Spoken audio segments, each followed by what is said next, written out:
안녕하세요. 이제 5월 2주차 하루에 한 문제.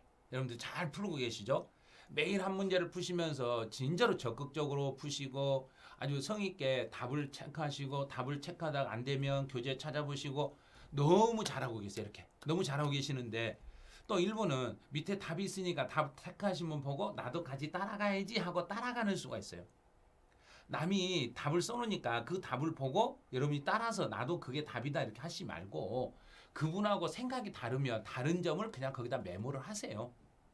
메모를 하시고 이거 풀면서 안 되면 책도 찾아보고 요약서도 찾아보고 이렇게 해서 매일매일 한 문제를 풀면서 점검을 해보셔야 돼요. 그래야 어떤 문제를 내가 이해를 못하고 있고 이 부분이 이해가 됐는지 안 됐는지를 꼭 확인을 해 주셔야 돼요. 자, 그러면 이제 이번에는 5월 9일치 문제 해설 한번 해보죠. 5월 9일은 세율이네요. 선생님 제가 세율을 암기 안 했다니까요. 어떻게 해요? 해결 방법이 있습니다. 송은세법 튜브에 여러분들 세율 종합정리표가 있으니까 그거 활용해 가지고 따라서 해보시면 됩니다. 그래서 세율은 분명히 할 수 있어요. 노력하면 한 만큼 세율은 잡을 수 있으니까 안 된다고 하지 마시고 지금부터 세율 암기를 하시고 그러고 나서 문제를 풀으셔도 돼요. 근데 문제 풀고 나서 나 다 알아요. 그러면 이제 같이 풀어보는 거예요. 자, 양도소득세 세율 적용의 연결이 올바르게 된 것을 찾아라 그랬어요. 1번은 1년 미만이고 토지네요. 1년 미만이고 토지. 그러면 등기가 됐다겠네. 등기되고 우리나라 자산이니까 1년 안 된 토지는 50%입니다. 1년이 안 되면 50%. 1년 이상 2년 미만 보유한 주택입니다. 주택이에요. 근데 1년 이상이고 2년 미만 보유한 주택이면은 50%가 아니라 60%입니다.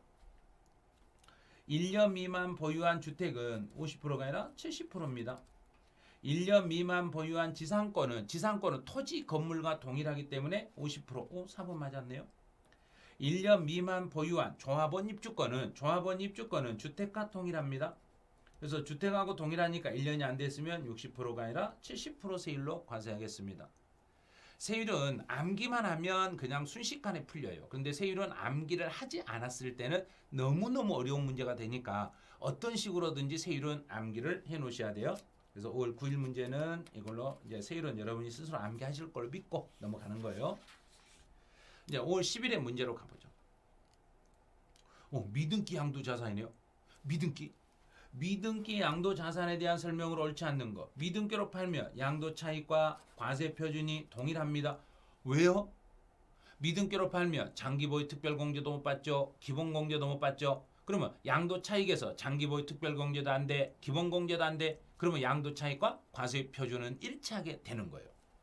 자, 1번은 맞았네요. 자, 2번. 미등기 양도 자산 원칙적으로 비과세나 감면을 적용받을 수 없습니다. 2번도 맞았네요. 미등기 양도자산에 대한 원칙적으로 장기보유 특별공제는 배제되지만 미등기일지라도 기본공제는 안 되죠. 기본공제도 배제됩니다. 그럼 답은 3번이네요. 미등기로 팔면 장기보유 특별공제나 기본공제 둘 다 배제가 되겠습니다. 이제 4번은 계약 조건상 양도 당시에 취득에 관한 등기가 불가능했을 때는 미등기로 팔아도 등기로 인정하는 것은 예외적으로 장기 할부 조건일 때만 그렇습니다.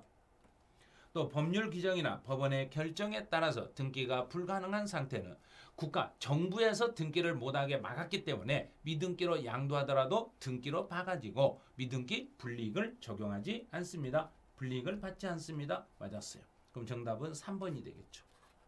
그래서 5월 10일 문제 같은 경우는 작년 32회 시험에서 출제했던 문제를 문장으로만 바꿔놓은 거예요.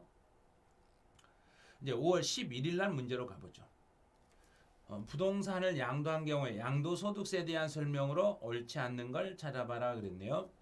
1번은 거주자가 양도일로부터 소급하여 1년 전에 배우자로부터 증여받았네요. 배우자로부터 증여받았어요. 그러면 이 증여를 인정합니다. 이러면 돼요. 증여를 무조건 인정하면 돼요.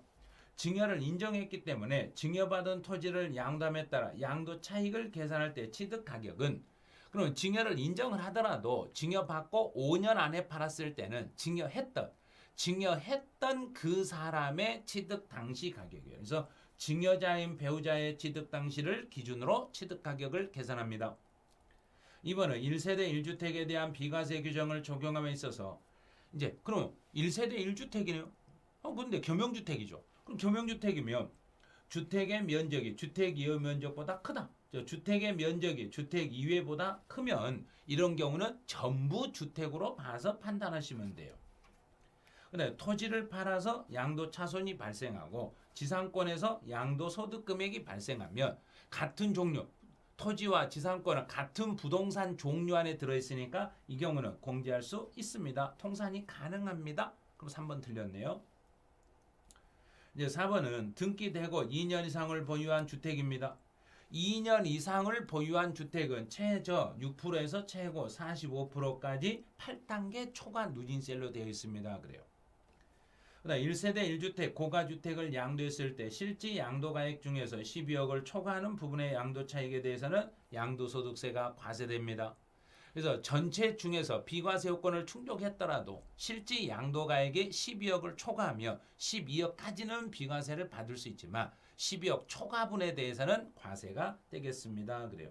그래서 12억 초과하는 부분에 대해서는 양도소득세를 과세하겠습니다. 11일 문제는 이 정도 하시고요. 이제 12일로 가보죠. 12일 문제는 이제 이거는 우선 여기서 뭘 물어봤냐면 2월 과세 같은 걸 물어본 거예요. 양도소득세를 부당하게 감수시키기 위해서 그의 조카 을에게 10억 원의 자산을 증여하고, 그럼 여기서 조카는 특수관계인이네요. 특수관계인인 조카에게 이제 증여를 하고 증여받은 을이 병에게 5년 안에 양도했을 때 이에 대한 설명으로 옳지 않는 걸 찾아라 그랬어요. 자산A가 건물에 해당하게 이제 갑이 병에게 양도한 것으로 보고, 이 말은 특수관계인에게 세금을 특수관계인에게 증여 후 5년 안에 양도했을 때 세금을 부당하게 감소시키기 위해서 이런 행위를 했다면 증여를 부인해버리죠. 증여를 부인해버리고 증여자가 직접 양도한 것으로 봐요. 그래서 증여자인 갑이 병에게 직접 양도한 것으로 간주하겠습니다. 그럼 1번은 맞았네요. 이제 두 번째로 자산A가 토지에 해당하는 경우 을에게 증여세가 과세됩니다. 특수관계인이고 증여를 부인했기 때문에 증여세를 과세할 수가 없습니다. 증여세는 만약에 과세했더라도 그 증여세는 환급 처리가 되셔야 됩니다. 그래요. 과세한다 했으니까 잘못됐어요. 자산 A가 토지에 해당하는 경우 을과 갑은 그러면 특수관계인이니까 특수관계인한테 증여 후 부인을 당했으니까 부정한 행위를 함께 했으니까 연대 책임이 있습니다. 만약에 을이 갑의 배우자라면 5억의 자산을 A를 취득한 것으로 보고 을에게 양도소득세가 과세됩니다. 그럼 배우자라면 증여를 인정하기 때문에 증여받았던 사람이 납세 의무를 지는 거예요. 그래서 증여받은 수증자인 을이 양도소득세 납세 의무를 지고, 또 자산 A가 골프 회원권에 해당하고 을이 갑의 배우자라면 증여받은 A 자산에 대해 납부한 증여세. 그럼 증여자는 이제 우리 배우자가 증여를 받았으면 증여세를 먼저 내고, 증여세를 내고 냈던 증여세를 필요 경비에 산입을 해드리겠습니다. 이것도 말이에요. 그럼 틀린 걸 찾아라. 그래서 답은 2번 이게 틀렸다고 보시면 돼요. 그래서 5월 13일의 문제는 예정신고하고 양도소득세 신고 납부하고 관련된 제도네요. 이제 3월 21일 날 국내 주택을 양도했어요. 그럼 주택은 부동산이기 때문에 양도일이 속하는 달의 말일부터 2개월 안에 예정신고하면 돼요. 그래서 3월 달이니까 5월 31일까지만 예정신고하시고, 확정신고로 납부할 세금이 1,600이다. 그럼 1,600, 2,000원 안 넘었죠. 2,000원 넘지 않았으니까 1,000만 원 초과액에 대해서만, 그럼 곧 600만 원에 대해서만 2개월 안에 분할할 수 있습니다. 예정신고로 납부할 세금이 2,000만 원인 경우 2,000만 원이니까 1,000만 원 넘었죠. 1,000만 원 넘었으니까 이 경우는 분할납할 수 있습니다. 예정신고일지라도 분할납부는 신청이 가능합니다. 양도차손이 발생한 경우에 예정신고하지 아니합니다. 양도차손이 발생하면 예정신고하지 않습니다. 예정신고하지 않습니다. 그랬으니까 틀렸어요. 여기도 틀렸고, 그 다음에 여기 1번도 틀렸고, 그 다음 5번에 예정신고하지 않는 거주자 해당 과세인의 과세 표준이 없는 경우 확정신고. 세금 낼 게 없어도 신고는 꼭 하셔야 됩니다. 그래서 맞은 것은 2번 요게 정답이 되겠네요. 이제 5월 14일 날 문제로 가보죠. 5월 14일 날 문제는 양도소득세에 대한 설명으로 옳은 걸 골라라 그랬어요. 그래서 1번 같은 경우는 자 1번요. 1번은 양도소득세에 대한 설명으로 옳은 걸 찾아봐라 그랬네요. 올바른 거. 아니 올바른 걸 어떻게 찾아요? 올바른 거 어떻게 찾지?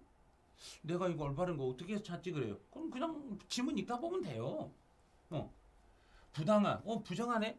그럼 부당하게 세금 신고를 잘못했으면 40% 가산세 물린다. 이거 금방 풀렸네요.